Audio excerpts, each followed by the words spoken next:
Hello everyone, my name is Aleksandr Belov and I'm a filmmaker, an artist. I'm living in Sweden, in a small city near Stockholm, which is called Norrköping.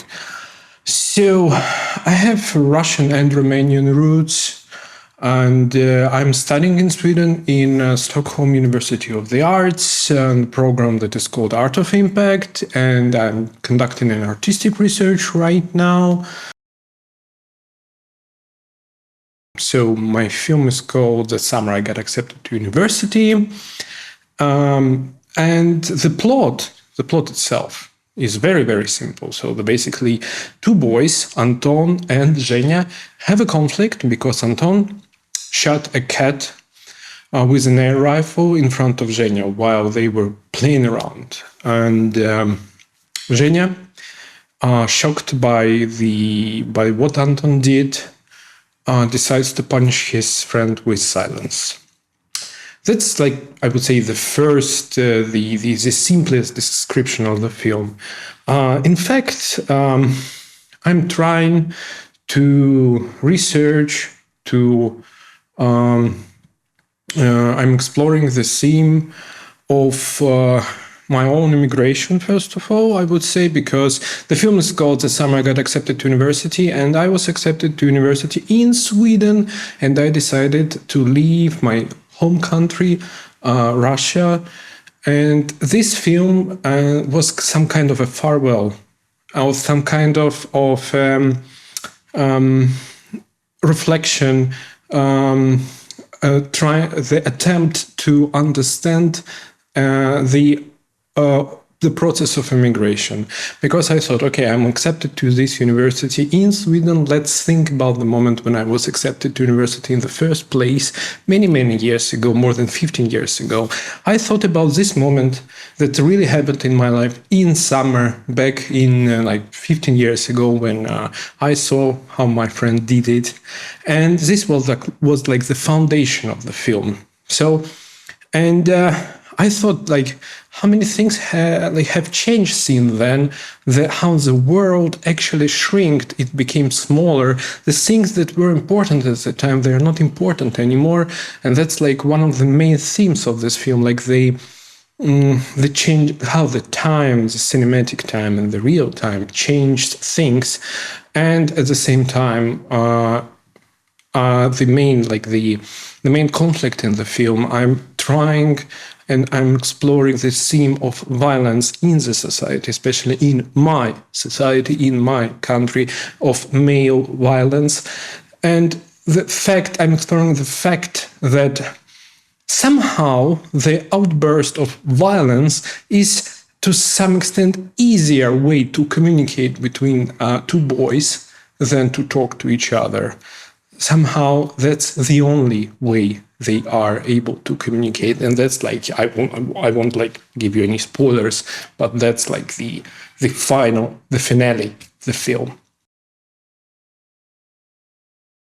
Speaking about collaborations and different artistic explorations that I've had while making this film. So first of all, I would like to say that this film is made on film, on 16mm film, and that's happened only because of the collaboration with the cinematographer, with the DOP that I've been working for many, many years with, for more than 7 years, with Maxim Samsonov.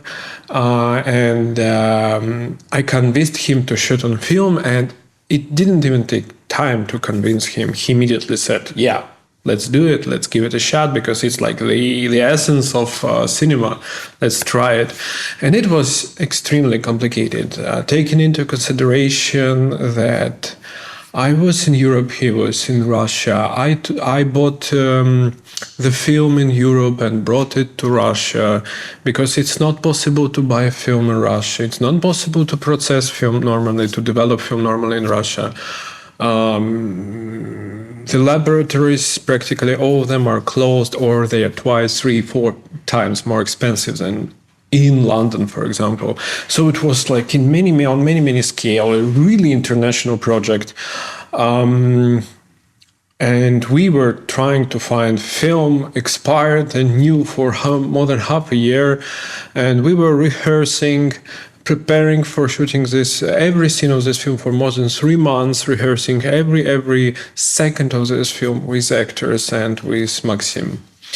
Yeah, and thanks to him, that became possible because and it was his first experience working with film and mine also, and it is amazing. And the second collaboration, I would say, it's my first collaboration with a set designer on this project, Andrei Kazmin. I would say that Andrei Kazmin, he's an old friend of mine, and he's a contemporary artist and amazing contemporary artist, and he has had an exhibition recently, his first one, and I convinced him, can you try to work as a set designer in a film project? And it was his first experience, but he created amazing things. Everything that you see inside the house in this film, he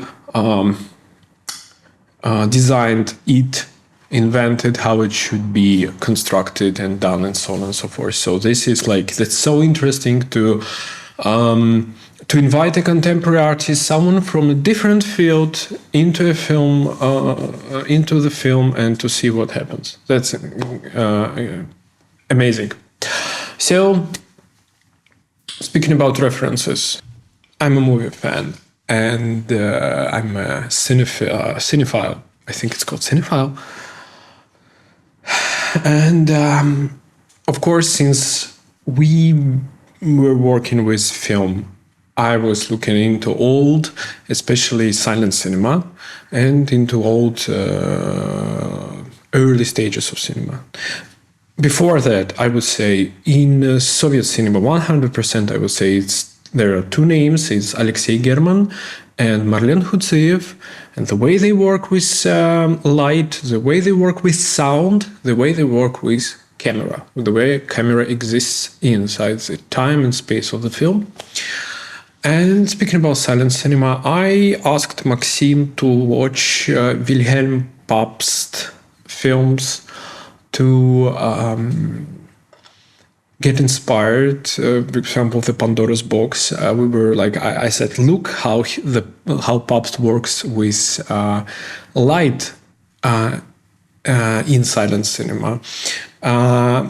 I also worked and watched Max Ophül's film, especially the way he works with sound in his early film. Of course, there is an influence of Asian cinema. I thought about Bigan and his slow movements of camera depicting how the time flows inside the filming process.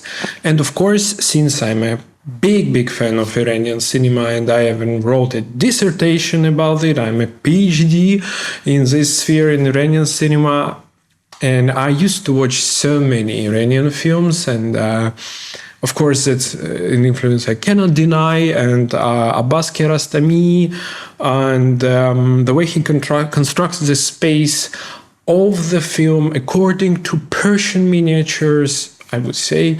That's a great reference that I think it's always inside me. The cinema of Abbas Kiarostami is always inside me. So it's silent era of German cinema.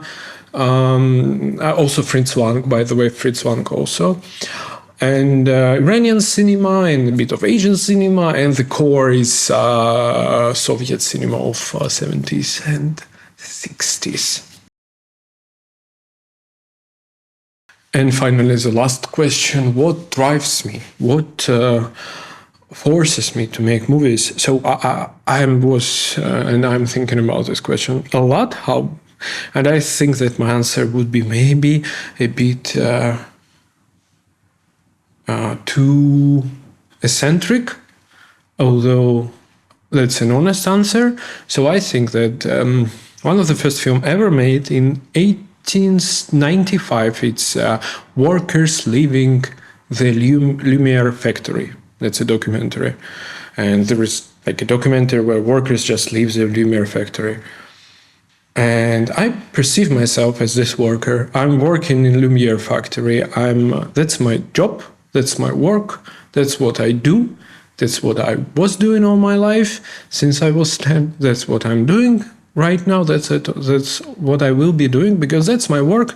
I'm a simple worker in this factory, and that's the thing that I can, that I must, that I will do in my life because that's how I made, and that's it. Maybe this is a bit of a vague answer, but that's the most honest answer I can come up with. Thank you and enjoy the film.